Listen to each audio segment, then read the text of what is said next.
Good afternoon students, English with SS চ্যানেলে সকলকে welcome. তোমাদের রিকোয়েস্টে ইংরেজির ওপর আরো একটি বেসিক ক্লাস নিয়ে আসলাম। তো আজকের টপিকটা দেখো, কোয়াইট ভার্সেস কোয়াইট। প্রথম স্পেলিংটা QUIET, দ্বিতীয়টা QUITE। তো ক্লাস শুরু করার আগে প্রত্যেককেই বলছি, বেসিক ক্লাসের কন্টেন্ট যেটা অর্থাৎ বোর্ডে আমি যেটা লিখে দিয়েছি সেটা কিন্তু প্রত্যেকেই লিখে নেবে বা নোট ডাউন করে নেবে।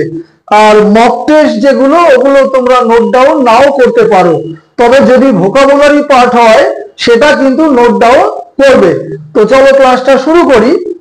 প্রথমে দেখো, কোয়াইট QUIET সাধারণত অ্যাডজেক্টিভ হিসাবে ব্যবহৃত হয়।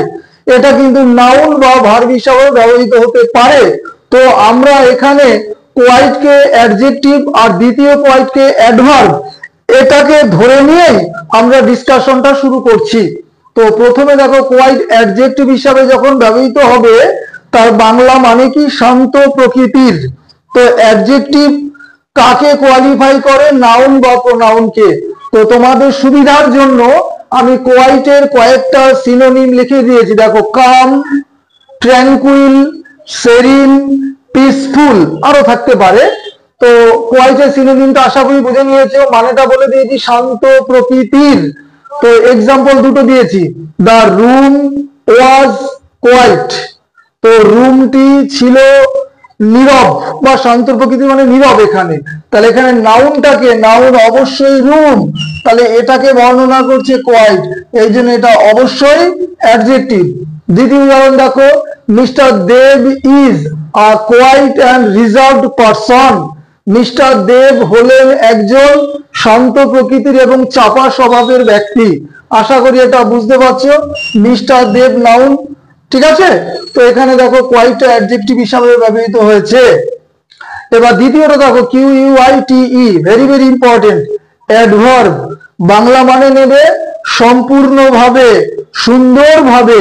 তোমাদের সুবিধার জন্য কয়েকটা সিনোনিম লিখে দিয়েছি, পারফেক্টলি, ফুললি, কমপ্লিটলি, ফেয়ারলি, আরো আছে। এটার এক্সাম্পলটা দেখো, the food was quite delicious. খাবারটি বা খাদ্যটি ছিল সম্পূর্ণভাবে সুস্বাদু। তাহলে অ্যাডজেক্টিভ কে এখানে? ডেলিশিয়াস। তো অ্যাডজেক্টিভ কে যে কোয়ালিফাই বা মডিফাই করে তাকে বলা হয় অ্যাডভার্ব। তাহলে কোয়াইট এখানে অ্যাডভার্ব, ডেলিশিয়াস এখানে অ্যাডজেক্টিভ। বেসিক ক্লাসে নিশ্চয়ই বলেছি। দ্বিতীয়টা, Ronita is quite talented. Ronita হয় সম্পূর্ণভাবে বা পুরোপুরি ভাবে মেধাবী। তাহলে এখানে ট্যালেন্টেড এটা অবশ্যই অ্যাডজেক্টিভ। তুমি যদি কোয়াইটটাকে ডিলিট করে দাও, দেখো রনিতা হয় মেধাবী, তাহলে রনিতা যদি নাউন হয়, নাউন সম্বন্ধে যে বর্ণনা দেয় তাকে বলে অ্যাডজেক্টিভ। তাহলে এখানে প্রমাণ হয়ে গেল ট্যালেন্টেড অ্যাডজেক্টিভ। কিরকম ট্যালেন্টেড? পুরোপুরি ভাবে ট্যালেন্টেড। অবশ্যই এখানে কোয়াইটটা কিন্তু অ্যাডভার্ব। এইবার দেখো, আবারও বলি যে বেসিক ক্লাসের কন্টেন্ট পুরোটাই লিখে নেবে। আমি যেগুলো গোল দিচ্ছি সেগুলো তোমার দেওয়ার দরকার নাই, তুমি তোমার সুবিধা মতো আন্ডারলাইনও করতে পারো, ঠিক আছে। তো এবার প্রতিটা ক্লাসের শেষে আমি একটা দুটো হোমওয়ার্ক দেওয়ার চেষ্টা করি। তো আজকে একটু ভিন্ন ধর্মী হোমওয়ার্ক দিলাম, সেটা হচ্ছে ন্যারেশন চেঞ্জ। দুটো দিলাম, কারণ পিএসসি ক্লার্কশিপে ন্যারেশন দুটো, ভয়েস দুটো অবশ্যই দেবে। ফিলিং দ্য ব্ল্যাঙ্কস সেখানে 12 থেকে 15টা কিন্তু দেবে। পরবর্তী ক্লাসে আমি ফিলিং দ্য ব্ল্যাঙ্কস কোন কোন টপিকের উপর দেব অবশ্যই ডিসকাশন করব। পরবর্তী ক্লাস ফলো করবে। নেক্সট দেখো, তাহলে আমরা এখানে লাইন দুটো পড়ে দিচ্ছি। হোমওয়ার্কটা কি লিখেছি? She said to her maid clean the utensils properly. Utensils মানে রান্নার বাসনপত্র, বাদ বাকিটা তোমরা বুঝে নেবে।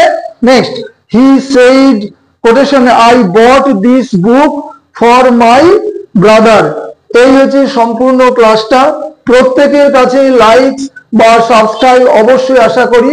সম্ভবত এটি 106 নম্বর ক্লাস। যে কোনো কারণেই হোক, লাইটের কারণে বা মাইকের কারণে দুটো বা তিনটে ক্লাস আমি তুলে নিয়েছি, এই জন্য দুঃখিত।